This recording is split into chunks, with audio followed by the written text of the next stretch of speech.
What's up, everyone? BJ Tech Nerd here, and today's topic: The Forest. This game was made in May 30th, 2014, and I want to give my thoughts on it today in January 2023. Is it still a cool game now? Let's find out. Well, considering my love for survival games, I gotta say The Forest is a very, very hard game to play. Yeah, it's so hard. Even on normal mode, I found myself dying many times. The thing is, this is not your normal survival game. In this game, I believe there's only one type of shooting gun.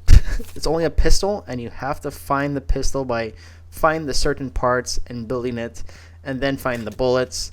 So yeah, I did find a few of the parts, but I never got my gun yet. And that being said, I've played this game little over 42 hours. So I haven't played it that much because then I got distracted with another game called 7 Days to Die, which is one of my favorites right now. But yeah, keep in mind this game is not a shooter game. It's really a slashing game. You have to even craft your own tools. You can get axes and bow and arrows, spears. But just keep in mind, it's not your typical shooter game. So, what to expect when you're playing this game for the first time? Well, expect to die often, even on normal mode, which is the settings I kept for my gameplay. This game will honestly keep you on your edge. This is the only game that kind of scares me sometimes, because when you're playing, you have to be very attentive to the noise around you, because sometimes you'll hear screaming, which are those you're going to see right now is these villagers from a certain tribe that are basically trying to kill you. So you have to be very careful and be very strategic on what you're trying to do. You can't just go full force against them, because if you see so many of them, you're pretty much going to die, and they'll bring you back to your cave, and you're going to restart your game. So as you see right now, I'm going to die very soon, so I'll just let this part happen right now.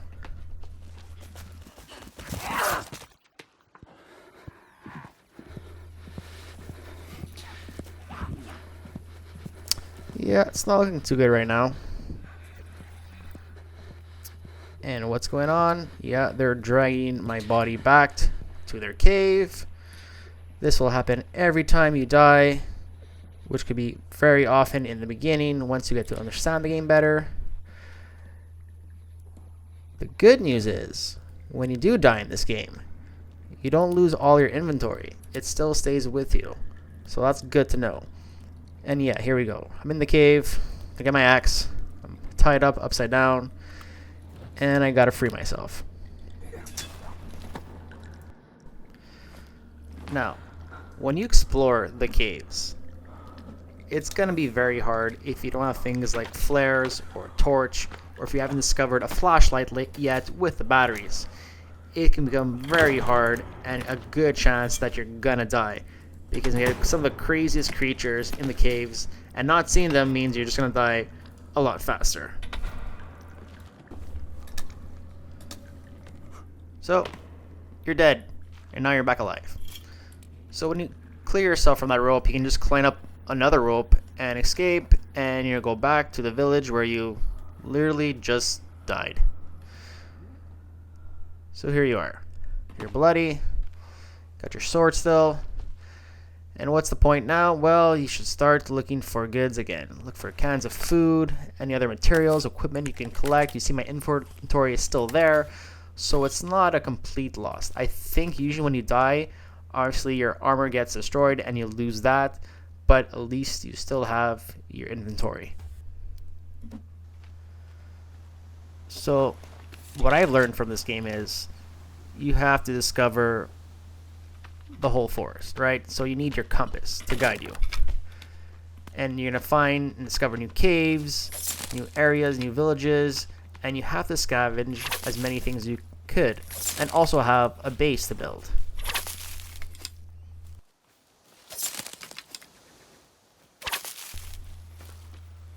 Now, as you're playing this game, you're going to learn certain things. Whenever you see certain animals, yeah, it's a good idea to hunt them.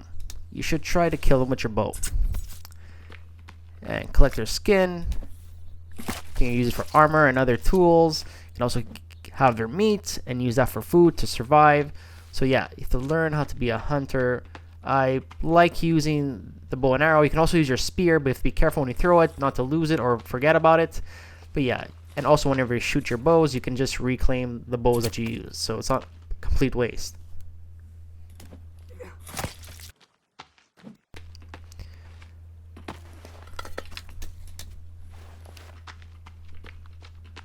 Now, another trick I learned was to sometimes make these little tents with some feathers and sticks. The reason why is sometimes you want, if it's nighttime, you want to spend the night in there and not in the dark and sleep and recover, or you want to actually save your game. Because if you go and do a long mission, or you go on the world and forget to save a point, a checkpoint, then you're going to die and you'll lose all your time spent. Now, as you're also exploring the world, sometimes you'll find these little luggages they can break open, and there'll be supplies inside, some duct tape, batteries. You have to be very careful when you're opening up these things. It does make a lot of noise. It could attract certain animals, like this crocodile right here. So it just sneak attacked me, and now I have to kill it. Now I lost sight of it, but you have to always be careful when you make a lot of noise in this game. So you can like scare the animals. You can those villagers, those zombie villagers. I want to kill you. This large crocodile. So killing the crocodile is actually good. I think you can use it as armor too. So once I kill it, I can get the meat, get the armor. But again, when you're near like rivers or little water points there, be very careful. There could be crocodiles just jumping out of nowhere and trying to eat you.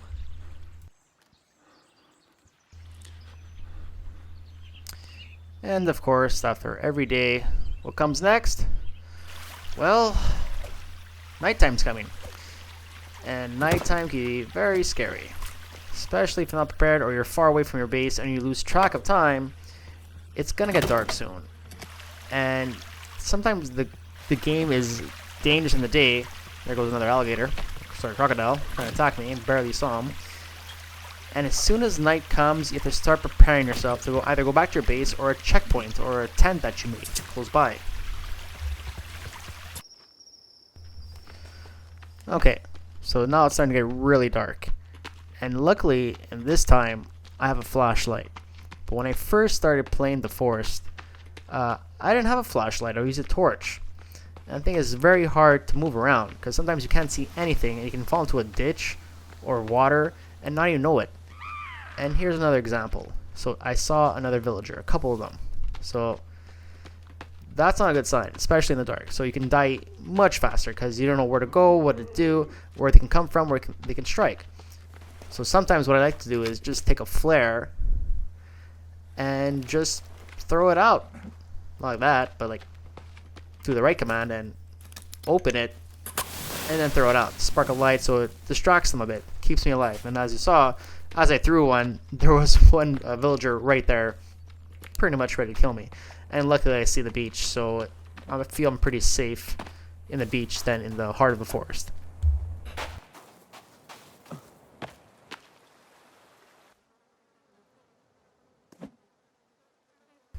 Now, overall, how do I feel about this game? I think this game is great, honestly. It's super hard and super different.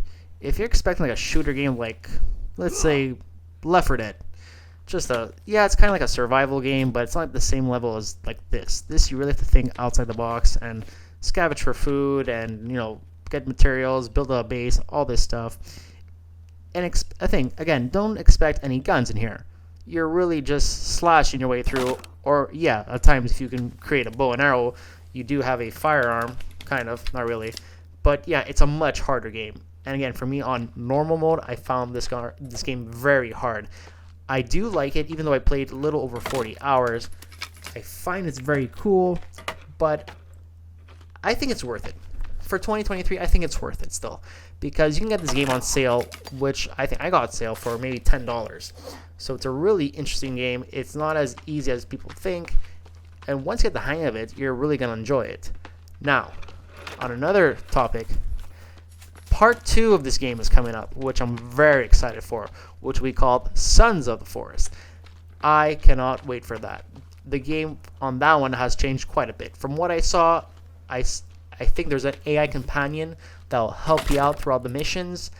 So you're not technically alone. So that's kind of cool to help you build your base and get materials. Also, I did see some firearms like shotguns, pistols, tasers. So there's more options than just one pistol like in this game here. So that's kind of exciting. So, and the graphics were like much better too. So I can't wait for the Sons of the Forest. And again, I think the Forest 2, a game from 2014, is still worth it today in 2023. It's a cool game to play. Get it on sale on Steam for $10. And yeah, you'll probably have fun playing it. Alright guys, thanks again for dropping by. BJJ Tech Nerd here. If you guys want to follow me on Instagram, TikTok, and my Discord, the links will be down below. And guys, thanks again. Until next time, keep on gaming. Us.